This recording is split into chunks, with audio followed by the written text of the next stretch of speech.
بسم آبن ولدن منفس قدسن حد أملاخ أمين فقران أحواتين حاتين لمون مقصلتا نايت معالتاون قبرو زلنا نباب مزقب هايمانوت كابوصري شحن عسران كساب شحن عسران تشعتن كنا نببينا عنكس عسرتو كلته أبزل عالماوي هيوات أأمن قصري شحن عسران نموتو مسنا ኢየሱስ ሞት ዘወሃህድ ክርስቲያን እዚ ናብኡ ገጹ ሓደ ስጉምቲ ከም ዝኾነን ናይ ዘለኣለማዊ ህይወት መባእታን ገቢሩ ይርዮ። ቤተ ክርስቲያን ድማ ኣብ ልዕሊ እቲ ዝመውት ዘሎ ክርስቲያን ንናይ ክርስቶስ ቃላት ምሕረትን ፍትሓትን ንመወዳእታ ግዜ ከተድምጾ እንከላ በቲ ዘበርትዖ ቅብኣት ሓትሞ መጠን መግቢ ህይወትን ናይ ጉዕዝኡ ስንቂ ዘለኣለማውነትን ከዓ ክርስቶስ ብቅዱስ ቁርባን ትህቦ። ብስዕብ ልኡም ቃላት ድማ ርግኣትን ርግፅነትን ተሕድረሉ። ኦ ክርስቲያናዊት ነፍሲ ካብዚ ዓለም እዚ ኺዲ بسمت استفطرك كأل كله እግዚአብሔር አቦ بسمت استتساقيلك ኢየሱስ ክርስቶስ ወድቲ ህያው አምላክ بسمت ኣብ ልዕለኺ ከም ዝፈስስ ተገብረ መንፈስ ቅዱስ ኦ ክርስቲያናዊት ምእመን ኪዲ ተፋነዊ ካብዛ ዕለት እዚኣ ብሰላም ዕረፊ ቤትኪ ድማ ምስ እግዚአብሔር ምስ ማርያም ድንግል ኣደ ኣምላኽ ምስ ኩሎም መላእኽትን ኣብ ሰማያዊት ጽዮን ይኹን። ጠፍጢፉ ካብ መሬት ናብ ዝሰርሓኪ ፈጣሪኺ ተመለሲ። ካብዚ ንብረት እዚ ክትከዲ ከለኺ ቅድስቲ ማርያምን መላእኽትን ከምኡ ኩሎም ቅዱሳን ይቀበሉኺ። ንመድሓኒኺ ገጽ ንገጽ እትርእዮ ይግበርኪ። ብሕታው ፍርዲ ቁጽሪ ሽሕን 21 ብክርስቶስ ተገልጸ መለኮታዊ ጸጋ እንቕበለሉ ወይ እነጽገሉ ሰብኣዊ ህይወትና መዛዝሚኡ ሞት እያ። ሓዲስ ኪዳን ብዛዕባ ፍርዲ ክዛረብ ከሎ ብቐዳምነት ብመንጽርቲ ኣብ ዳግማይ ምጽኣቱ ምስ ክርስቶስ ዝግበር መወዳእታ ርክብ እዩ ዝጥምቶ። ገና ኸዓ ነፍሲ ወከፍ ብኡኡ ብድሕሪ ሞቱ ብመጠን ተግባራቱን እምነቱን ዓስቡ ከም ዝቕበል ሓዲስ ኪዳን ደጋጊሙ ዘረጋግጾ እዩ። ናይቲ ድኻ ኣልዓዛር ምሳሌ ኮነ። ኣብ መስቀል ኮይኑ ኢየሱስ ነቲ ብየማኑ ዝተሰቕለ ሰራቒ ዝበሎ ቃላት ኩሉ ከምኡውን ካልእ ጽሑፋት ሓዲስ ኪዳን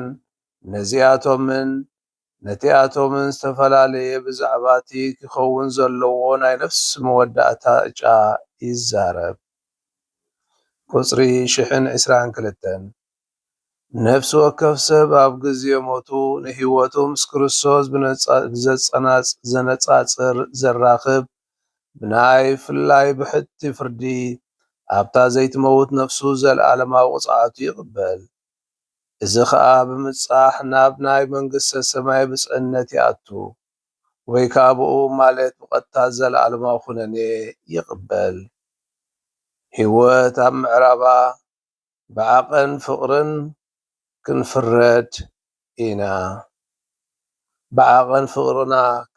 ኢና።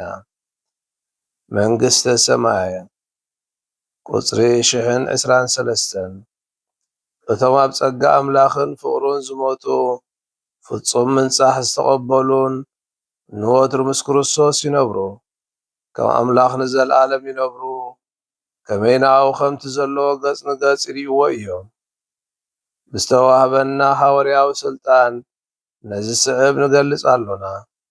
ብናይ እግዚኣብሔር ሓፈሻዊ መደብ መሰረት ኩለን ነፍሳት ጻድቃንን ጥምቀት ድሕሪ ተቐቢሎም ዝሞቱ ካልኦት ምእመናንን ብግዜ ሞቶም ምንጻሕ ዘየድልዮም ወይ ከዓ ድሕሪ ሞይቶም ምንጻሕ ከድልዮም ዝኽእል ወይ ግዲ ዘየድልዮም ኮይኖም ዝነጽሑ ኩሎም ዳግማይ ነቲ ስጋኦም ቅድሚ ምልባሶም ወይ ከዓ ቅድሚ ሓፈሻዊ መወዳእታ ፍርዲ ኣብ ዘሎ ግዜ ማለት ጎይታና መድሓኒና ኢየሱስ ክርስቶስ ሰብኣይ ካብ ዝረዓረገሉ ንነጀው ምስቲ ብቅዱሳን መላእኽቲ ዝተዓጀበ ክርስቶስ ኣብቲ ሰማያዊ መንግስትን ገነትን ክነብሩ ይርከቡ።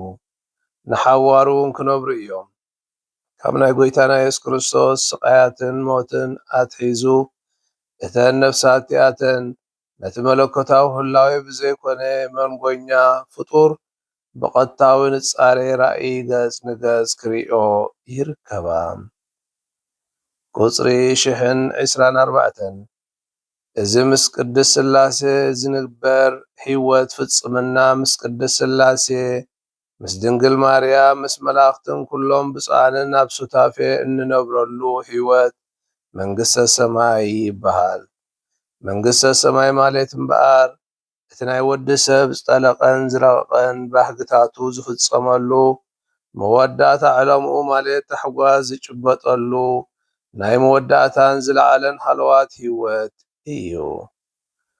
ቁጽሪ 1025 ኣብ መንግስተ ሰማይ ምንባር ማለት ምስ ክርስቶስ ምንባር እዩ። እቶም ሕሩያን ኣብ ክርስቶስ ይነብሩ እንተኾነ ነቲ ሓቀኛ መንነቶም ገዛእ ስሞምን ይሕዝዎ ኣጸቢቖም የረጋግጽዎ።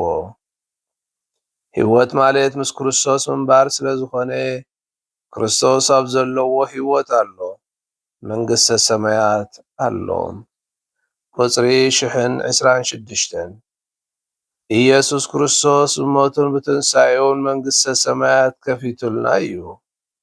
ህይወት ብጽዕና ድማ ነቲ ብናይ ክርስቶስ ድሕነት ዝተረኽበ ፍረ ሙሉእን ፍጹምን ብዝኾነ መንገዲ ምጭባጥ እዩ። ኣብኡ ንዝኣመኑን ፍቓዱ ኣብ ምፍጻም እሙናት ዝኾኑን ኣብቲ ሰማያዊ ክብሩ ተሳተፍቲ ይገብሮም።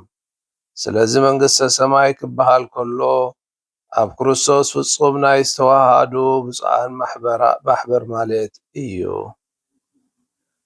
ቁጽሪ 1027 ናይዚ ብጽዕና ዝዓዘዞ ምስ ኣምላኽ ምስቶም ኣብ ክርስቶስ ዘለውን ዝነብርዎ ሱታፌ ምስጢሩ ክንርድኦን ክንገልጾን ዘይንኽእል እዩ። ቅዱስ መጽሓፉን ብኣምሳል እንክዛረበሉ ህይወት፣ ብርሃን፣ ሰላም፣ በዓል መርዓ፣ ወይኒ፣ መንግስቲ፣ ቤት ኣቦ፣ ኢየሩሳሌም፣ ሰማያዊት ገነት ይብሎ።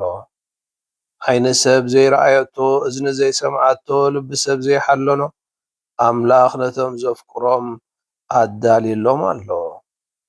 ቁጽሪ 1028 ወዲ ሰብ ብቐጥታ ምንቲ ክርእየን ከስተንትኖን ኢሉ ባዕሉ ኣምላኽ ርእሱ እንተዘይገልጸሉን ክእለቱ እንተዘይለጊሱሉን ኣምላኽ ልዕልና ዝለበሰ ስለ ዝኾነ ከምቲ ዘለዎ ኮይኑ ክረአ ዘይከኣል እዩ።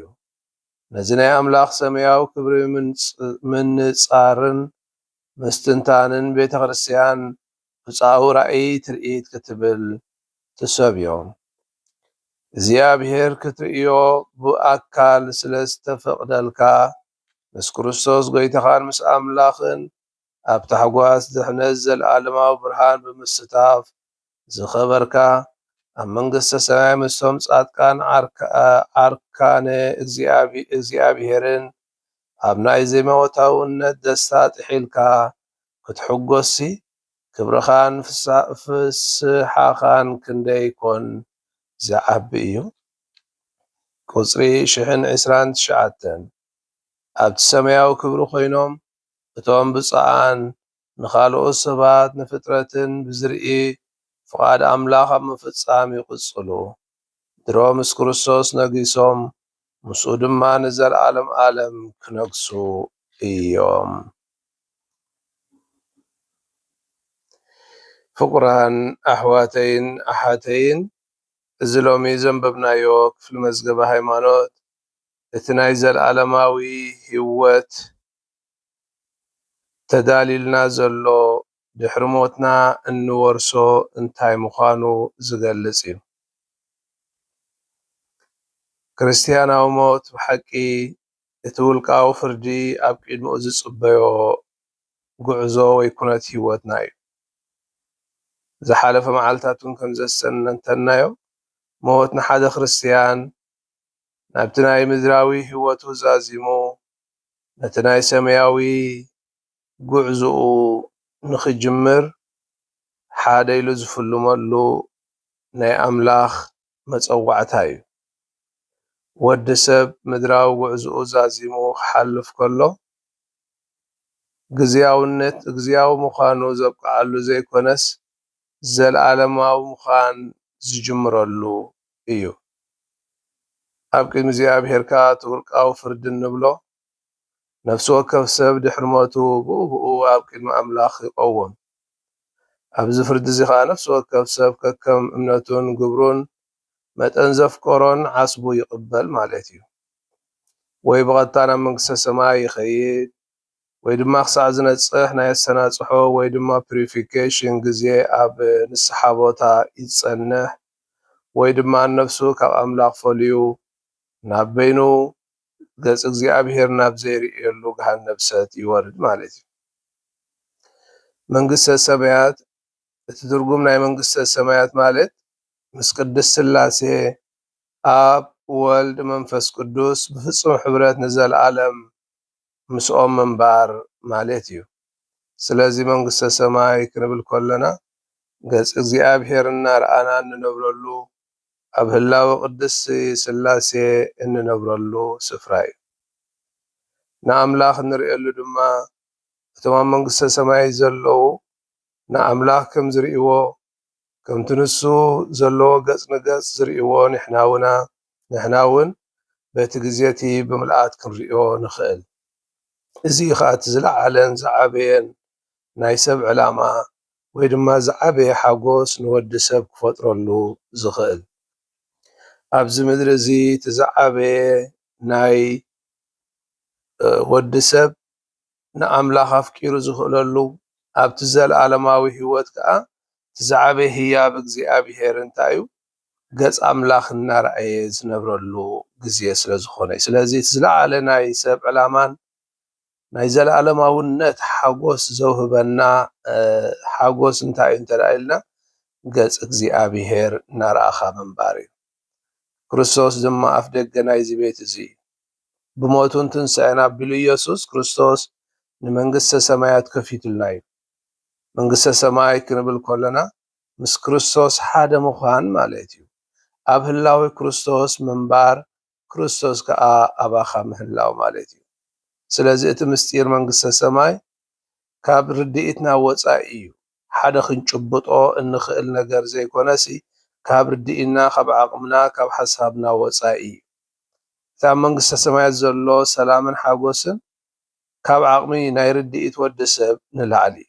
ቅዱስ ጳውሎስ ነዚ ክገልፀልና ከሎ ዓይኒ ዘይረኣየቶ እዝኒ ዘይሰምዓቶ ኣብ ልቢ ደቂ ሰብ ድማ ዘይሓሰቦ ወይ ዘይተሓለነ ምዃኑ እዩ ዝገልፀልና።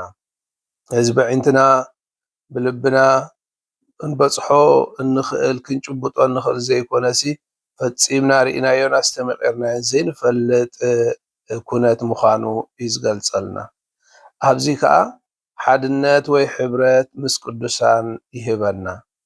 መንግስተ ሰማያት በይንኻ እትነብረሉ ቦታ ዘይኮነስ ምስ ድንግል ማርያም ምስ መላእኽትን ምስ ኩሎም ቅዱሳንን ብሓባር ዝንበር ፍጹም ናይ ፍቕሪ ሕብረት ዘለዎ ስፍራ እዩ።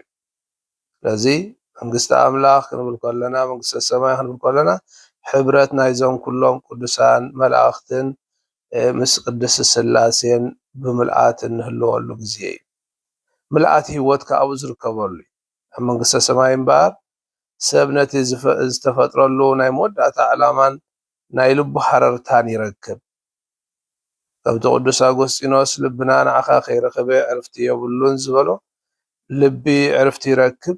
ኩነትና ኩሉ ከዓ ነቲ ክበፅሖ ዘለዎ ሓረር ዝብሎ ዝነበረ ብምሉኡ ብምጭባጥ ወትሩ ግዜ ብሓጎስ ናይ መወዳእታ ዕላማን ኣኽሊልን ይቕበል እሞ ብኡ ከዓ ነቲ ናይ ምድላይ ሓሰስታ ኩነቱ የብቅዕ። ምክንያቱ ትኽረኽቦን ክበፅሖን ዘለዎ ኣብኡ ስለ ዝበፅሖም። ባርዝ ሎሚ ዘንበብናዮ ክፍሊ ናይ መዝገበ ሃይማኖት ህይወት ብሞት ከም እትውዳእ ነዚ ምድራዊ ጉዕዞና ቅዳስ ነፍሲ ወከፍ ሰብ መሰረት ኣብ ምድሪ ዘሕለፎ ህይወት ፍርዲ ከም ዝቕበል እቶም ብጸጋ ኣምላኽ ዝጸንዑ ድማ ምስ ኣምላኽ ንዘለኣለም ኣብ ዘይውዳእ ሓጎስ መንግስተ ሰማይ ከም ዝነብሩ ዝገልጸልና እዩ። እግዚኣብሔር ንኹልኹም ይባርኽኩም። ስብሐት ንኣብን ንወልድን መንፈስ ቅዱስን ይኹን ጥንቲ ከም ዝነበረ ሕጂ ኸኣ ንወትሩ ዘለዓለም ዓለም ኣሜን። በስመ አብ ወወልድ መንፈስ ቅዱስ ሓደ ኣምላኽ ኣሜን።